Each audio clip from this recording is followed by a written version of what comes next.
Nazi.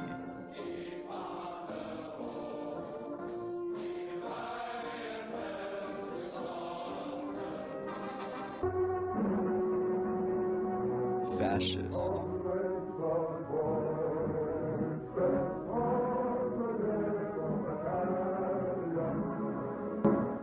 Many prominent politicians and primetime anchormen use the terms interchangeably, but just how interchangeable are the terms in actuality? Does Nazism equal fascism? The simple answer is no. The complex answer demands a bit more explanation. The divide between Nazism and fascism can be seen most prominently on the points of loyalty, race, and economics. Starting off with the smallest point that can be made, but a point that should be made nonetheless, is loyalty. Under a Nazi style of governance, your utmost loyalty would go to, rather than the government, your neighbors around you. Nazism promoted the idea of strong communal ties built through neighborly loyalty. On the other hand, under a fascist style of governance, your utmost loyalty would be encouraged to go towards the government, rather than your neighbors. This is a small point to make, but it shows that, arguably, Nazism is a bit more decentralized than fascism.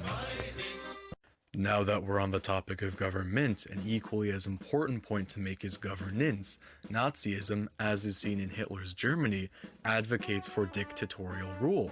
Now, I may not be 100% accurate on this point because I know George Lincoln Rockwell was a famous American Nazi, and I'm not quite sure which form of governance he advocated for, but going off of the extent of my knowledge, Nazism advocates for dictatorial rule, which is a sharp divide between fascism.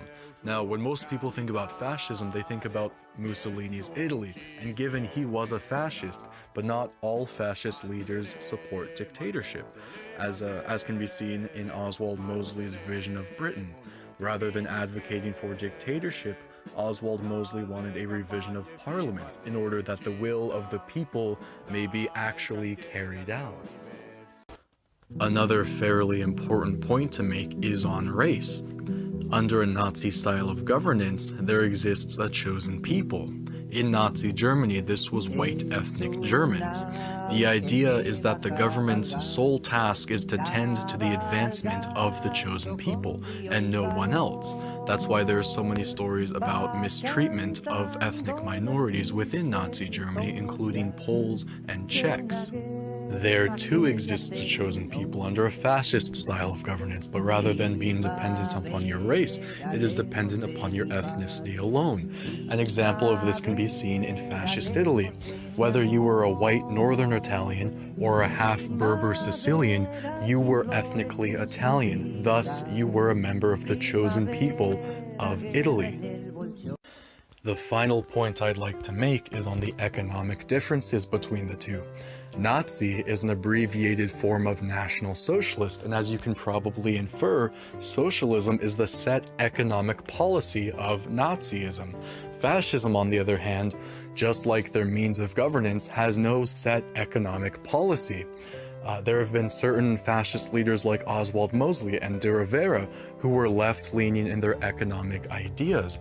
There were fascist leaders such as Pinochet and Franco who were right-leaning in their economic ideas. Fascism isn't a real set means of governance. Fascism can exist in democratic countries. It can exist under dictatorship. Fascism can exist in socialistic countries. It can exist in capitalistic countries. Fascism is not a set ideology, rather it is an idea that you add in to existing forms of governance.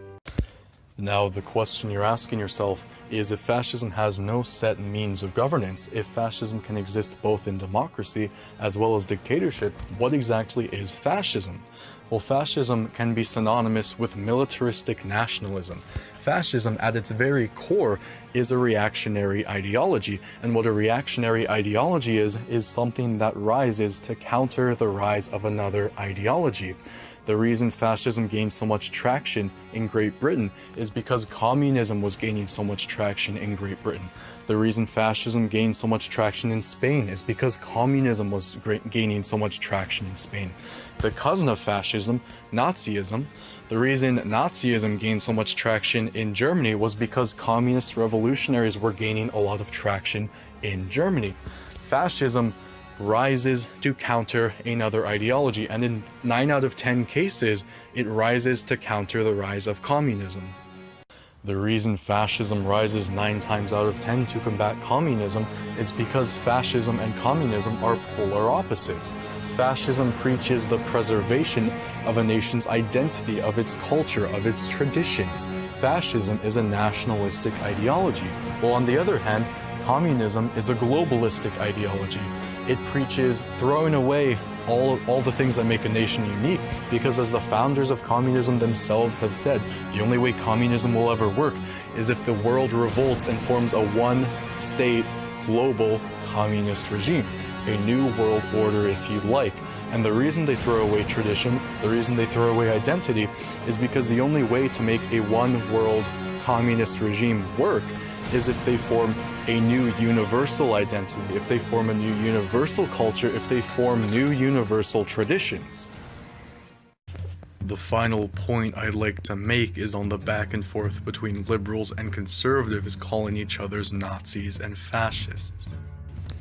If you're a conservative and you call liberals Nazis and fascists, you're an absolutely uneducated idiot who doesn't know the definition of either Nazism or fascism. If you're a liberal and you call conservatives Nazis and fascists, you're an absolutely uneducated idiot who has no idea what the actual definition of Nazism or fascism is. The reason most conservatives call liberals Nazis and fascists is because political violence. They claim Antifa is the new Hitler's black shirts, and that couldn't be further from the truth. Political violence isn't unique to Nazism or fascism. Political violence has appeared in Bolshevik Russia. Political violence has appeared in ancient Rome. The Bolsheviks, the Romans, weren't Nazis or fascists. That's a stupid claim to make. That's a stupid justification to make. But Dinesh D'Souza is an educated idiot. He words fallacious claims in a believable way. I'll make a full video on that later. But I have to give conservatives some props though, because I have absolutely no idea why liberals call conservatives fascists and Nazis. I honestly think they just have no idea what the fuck they're talking about at this point, which they really don't. Fascism, by definition, is a radical centrist ideology, which disqualifies both conservatives and liberals from actually being fascist. What a radical centrist ideology is, as you can infer, a centristic ideology which takes policies from both the left and right, molds them together in order for the maximum benefit of the state. The Republican Party and the Democrat Party are more or less locked into one quadrant.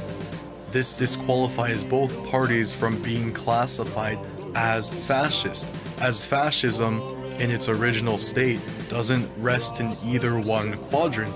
It is not locked to one quadrant when it comes to picking policies. Fascism picks policies from multiple quadrants and molds them together.